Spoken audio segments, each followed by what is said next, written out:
Good morning, welcome to a new blog. আর আজকে মঙ্গলবার, আর আমাকে দেখে বুঝতে পারছি আমি শেভ করেছি, একটু অদ্ভুত লাগছি। দাঁড়াও একটু বালিশটা টেনে নিই।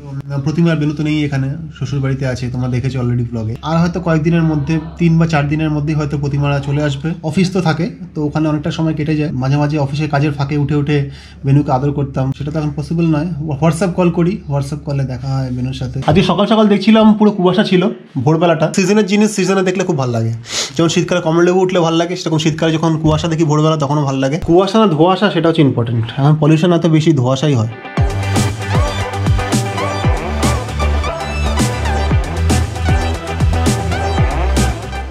হাঁপিয়ে গেছি। আর এখন সকাল সকাল একটু এক্সারসাইজ স্টার্ট করেছি, কারণ এখন ক্রিকেট খেলাটা স্টার্ট হয়েছে। তো অনেকে যেমন ফিটনেস ফ্রিক হয়, বাট আমি এখন ফিটনেস ফ্রিক নয়। আমার ব্যাপারটা কীরকম বলো তো, এক্সারসাইজ করার জন্য একটা মোটিভেশন দরকার হয়। যেমন ক্রিকেটটা হচ্ছে একটা মোটিভেশন আমার জন্য। ক্রিকেট যতদিন নন, এক্সারসাইজও ততদিন নন।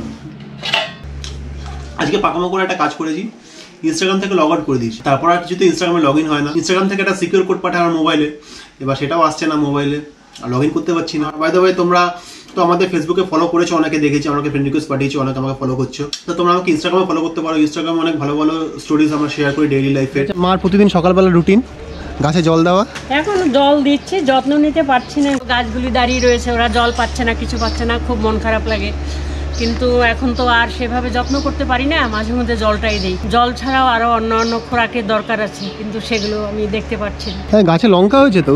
হ্যাঁ, লঙ্কাগুলো নিয়ে যাবো। এই যে লঙ্কা হয়েছে লাল। হ্যাঁ হ্যাঁ, লঙ্কা হয়েছে। এই লঙ্কাগুলো তুলবে না? হ্যাঁ, তুলবো। নিজের গাছের লঙ্কা খেতে কেমন লাগে? একটা স্যাটিসফ্যাকশন লাগে, দেখতে ভালো লাগে। নিজের গাছে, নিজের ছোট থেকে যে চারা গাছটাকে তুমি বড় করলে, সে বড় করা, ওটার যে ফুল ফল দেয়, ওটার মধ্যে যে কি আনন্দ, খুব সাংঘাতিক, খুব আনন্দ। ওই তো একটা স্যাটিসফ্যাকশন তো, ওটাই। এটাও একটা অ্যাচিভমেন্ট।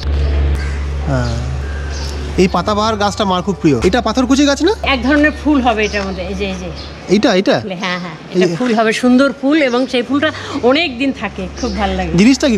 গাছটার নাম কি? এটা কি গাছটা যেন, নামটা কি আমার মাথা থেকে উড়ে গেছে এখন। মানে এইগুলো কি পরে পাতা হয়ে যাবে? এগুলো ফুল হবে। আমার বোটানিতে নলেজ খুবই কম, ডোন্ট মাইন্ড।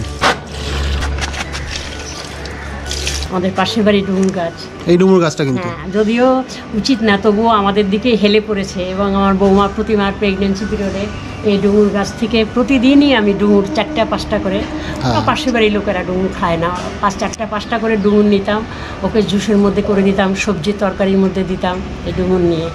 এবং আমার বাইরের থেকেও অনেক ডুমুর এসছে অবশ্য, কিন্তু এটা একদম সতেজ গাছ থেকে আর নিজে হাতে তুলে নিয়ে করতাম, তো সেই জন্য এটার একটু বেশি আনন্দ।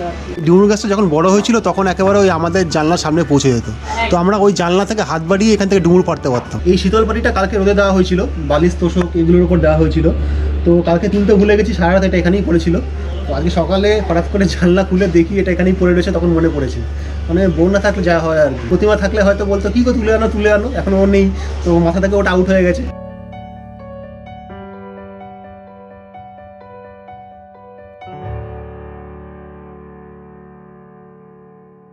প্রতিমা নেই বলে যে খুব অসুবিধা হচ্ছে এরকম নয়, কারণ এমনিতেও যে ঘরের কাজগুলো আছে টুকটাক, যেমন ঘর ঝাড় দেওয়া, ঘর মোছা, ওগুলো তো আমি আগেও করতাম ওর প্রেগনেন্সি পিরিয়ডে, তোমরা অলরেডি দেখেছো, তখন থেকে আমার অভ্যাস হয়ে গেছে অলরেডি। আর এমনিতে বাড়ির রান্নাবান্নার জন্য তো অলরেডি আমাদের দিদি আছেই, বাট ইমোশনাল বা মেন্টাল দিকটা দেখলে সেদিক থেকে তো অনেকটাই মিস করছি ওদেরকে। ঘরটা পুরো ফাঁকা, ইভেন কি উপরটাই ফাঁকা। বেনুকে যে আমি আদর করি, কোলে নিয়ে নানা রকম কথা বলি, সেটাই আমি খুব মিস করছি। বেনু আসলে বেনুর কান্না, বেনুর মা বেনুকে নিয়ে বেস্ট বিল্ডায় বসে থেকে দৌড়ে আমি আসি, এটা খুব ফিল করি। বেনুর ঘরে বেনু তাড়াতাড়ি চলে আসো। খুব খালি মনে হচ্ছে, ফাঁকা মনে হচ্ছে। প্রতিমাও নেই, চলে আসলে পরে আমাদের একটু ভালো লাগবে আর কি। আমাদের তো বুড়াবুড়ি হয়ে গেছে, আমাদের আর কি আছে। ওই আজকে অনেকদিন পরে একটু 3তলার ছাদে উঠলাম, আমাদের খুব একটা যাওয়া হয় না। এই ছাদে অনেক সুন্দর সুন্দর ফুল ফুটেছে। আমি জানি না এই গাছটা কি, আমার এই ব্যাপারে নলেজ খুবই কম। আশেপাশে সবুজ থাকলে তো সবারই ভালো লাগবে, কিন্তু নিজে যে উদ্যোগ নিয়ে করবো সেটা করি না। এখানে অনেক গাছ আছে, এগুলোকে মেনটেন করতে হয়, এগুলো মা বাবাই করে। 25 ডিসেম্বর, 31 ডিসেম্বর, 1 জানুয়ারি অনেকে পিকনিক হয়তো করবে। তো আজকে ওয়েদারটা একদম পিকনিক, মানে একটু হালকা রোদ, খুব একটা গরম নেই। এই রোদটা বেশ এনজয় করা যায়। এই তো বলটা এতদিন পর পেয়েছি, এটা এতদিন এখানে ছিল, আমি কত খুঁজছিলাম এই বলটাকে। তো এই জিনিসগুলো আমরা অর্ডার করেছি, এগুলো প্রথমে অর্ডার করতে বলেছে আমাকে। যেমন এই মামা আর্থের ফেস ওয়াশ, এটা একটা জাগারি পাউডার, সুগারের পরিবর্তে এটা ইউজ করা যায়। আর এটা হচ্ছে ড্রাই ফ্রুটসের মিক্স, আর এটা তো একটা বড় ডেটল। তো এই দুটো জিনিসও এসছে, এটা অনেকদিন ধরে এখানেই পড়ে রয়েছে, একটু খুলে দেখি এটাতে কি আছে। আই থিঙ্ক বেনুর জন্যই হয়তো কিছু থাকবে এর মধ্যে। এটা হচ্ছে ক্লথ ডায়াপার, জানি না এটা কতটা ইউজফুল হবে। এটা হচ্ছে হিমালয় লন্ড্রি ওয়াশ, আর এটা হচ্ছে বেবি নেইল গ্রুমিং সেট। তো মেনলি এটা বেনুর নখ কাটার জন্যই। তো মোটামুটি সব কাজ ডান, ঘর মোছা, ঘর ঝাড় দেওয়া, তারপর কিছু জামা কাপড় ভাঁজ করা, ওগুলো মোটামুটি করা হয়ে গেছে। হাতে কিছুটা সময় আছে, আমার অফিস শুরু হবে 10:30 থেকে। তো আমি একটু কিবোর্ডটা প্র্যাকটিস করবো, কারণ অনেকদিন কিবোর্ডটা প্র্যাকটিস করা হয় না, আউট অফ টাচ হয়ে গেলে মুশকিল। একটু প্র্যাকটিসটাও রাখা দরকার। তো এখন তো বেনু নেই, প্রতিমা নেই, কিছুটা হলেও চাপ কম। তোমার ভালোবাসার জিনিস যেগুলো আছে, তোমার প্যাশনের জিনিস যেগুলো আছে, কত ব্যস্ততা থাকা সত্ত্বেও তুমি সারাদিনের মধ্যে অন্তত কিছুটা হলো টাইম বের করো তোমার ওই ভালো লাগা জিনিসগুলোর জন্য। এতে তুমি নিজেও ফ্রেশ থাকবে, তোমার মাইন্ডও ফ্রেশ থাকবে। এই যে আমার কিবোর্ড, তো এটা ছিল ওই ঘরে ছিল, ওই ঘর থেকে এখানে আনা হয়েছে, কারণ ওখানে এখন বেনু জায়গা করে নিয়েছে, বেনু জিনিসপত্র পুরো ভর্তি হয়ে গেছে। তো আমি এখন যেটা বাজাবো সেটা হচ্ছে একটা পপুলার রবীন্দ্রসঙ্গীত। আমি জাস্ট টিউনটা বাজাবো, তোমরা নিশ্চয়ই আই এম শিওর তোমরা ধরেই ফেলবে যে কি গান বাজাচ্ছি।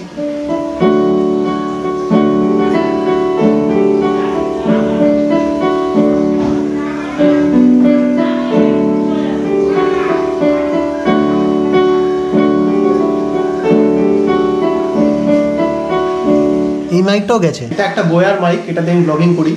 তো এটাও এখন ইউজ করতে পারছি না, কারণ এটার যে হোল্ডারটা আছে না, ওটা ভেঙে গেছে। এই যে সেই হোল্ডারটা, তো এই হোল্ডারটা অ্যাকচুয়ালি ভেঙে গেছে। এই হোল্ডারটা অ্যাকচুয়ালি কী করে এটাকে হোল্ড করে রাখে, অ্যাটাচ করে রাখে আর কি গোপ্রো ক্যামেরার সাথে এই মাইকটাকে। তো ওই হোল্ডারটা ভেঙে গেছে। এবার এই হোল্ডারটা আলাদা করে অর্ডার করতে পারছি না, আরেক মুশকিল। আরেকটা অর্ডার করতে হলো আমাকে, জীবনে প্রচুর খরচা। এইটা হচ্ছে আমাদের হিটার, আমরা এটা জলে ডুবিয়ে জল গরম করি। আমাদের গিজার নেই, সো আমরা এটা ইউজ করি। এটা মোটামুটি দিলে 5-10 মিনিটে জল ভালো গরম হয়ে যায়। হ্যাঁ, 10 মিনিটে খুব ভালো গরম হয়ে যাবে। অনেকদিন পর প্রতিমাকে ছাড়া, বেনুকে ছাড়া ব্লগ করলাম। তো অফিসে বসার আগে মোটামুটি সব কাজ ডান, শুধু একটা কাজ বাকি আছে, সেটা হচ্ছে প্রতিমাকে কল করা, হোয়াটসঅ্যাপে ভিডিও কল করা। সবাই কেমন আছো? তারপরে আমি গিয়ে ওই তোমাদের যেরকম বলেছি দুটো ভিডিও করবো, আর তারপর তো আমরা একসাথেই সবসময় দেখতে পাবো। এরকম হোয়াটসঅ্যাপ ভিডিও কলে কথা হয় আর কি প্রতিমার সাথে, তখন বেনুকে দেখতে পাই, তাই না? আর ডেইলি ব্লগটা আমাদের হচ্ছে না, করাই হবে। আর মেনুকে নিয়ে তো হিমশিম খাচ্ছি। আর সব ঠিকঠাক তো? বেনু ঠিকঠাক তো? হ্যাঁ, খেয়ে দিয়ে ঘুমিয়েছে। তুমি কি করছো? অফিসের কাজ স্টার্ট করবো কিছুক্ষণ পরে, আর তোমাকে মিস করছি। টাটা। টাটা। তো এখন বাজে 10:30, আর আমার অফিস আবার স্টার্ট হয়ে গেল। অ্যাকচুয়ালি চেষ্টা করি অফিসে বসার আগে সব কিছু সেরে নিতে, কারণ একবার অফিসে বসে গেলে আর বাকি কাজগুলো আর হবে না। যেমন ঘর মোছা, ঘর ঝাড় দেওয়া, এই যে বসলাম আবার যে উঠবো কখন তার কোনো ঠিক নেই। হোমটাই অফিস হয়ে গেছে এখন প্রায়। অফকোর্স তার মধ্যে চেষ্টা করতে হবে যে আমাদের ভালো লাগা জিনিসগুলোকে আমরা যেন বাঁচিয়ে রাখতে পারি। মানে এটা আমি আমার কথা বলছি, আমি সবসময় চেষ্টা করি তাই। যেমন তোমরা দেখলে কিবোর্ডটা প্র্যাকটিস করি, তারপর এই ব্লগিংটাও করছি। ব্লগিংটা তো সাথে সাথে চলতেই থাকে। তারপর ভালো লাগে, আমার ব্লগিং করতেও ভালো লাগে অ্যাকচুয়ালি। মানে আমার ব্লগিংটা তো অ্যাকচুয়ালি ডায়েরি, মানে আমরা অ্যাকচুয়ালি যে লিখি ডায়েরিতে প্রতিদিন আমি কী করছি, সেটা এখন আমরা ডিজিটালি দেখাই। তো সেই জিনিসটা করতে বেশ ভালোই লাগে, ওটা করি, চলতে লাগে। তারপর ক্রিকেট খেলা, বাড়িতে তো প্র্যাকটিস করতে পারি না, বাট ওই বল নিয়ে একটুখানি এদিক ওদিক মারা, দেওয়ালে মারা, এখান থেকে ওখানে, ওইগুলো তো থাকি, চলতেই থাকে। তো তোমাদের কেমন লাগলো জানাও, আর তোমাদের কোনো ফিডব্যাক থাকলে আমাদের জানাও, তোমাদের কোনো স্পেশাল ডিমান্ড বা তোমাদের কোনো রিকোয়েস্ট আমাদের অবশ্যই জানাও। আর সবাই তোমরা ভালো থেকো, সুস্থ থেকো। চলো টাটা।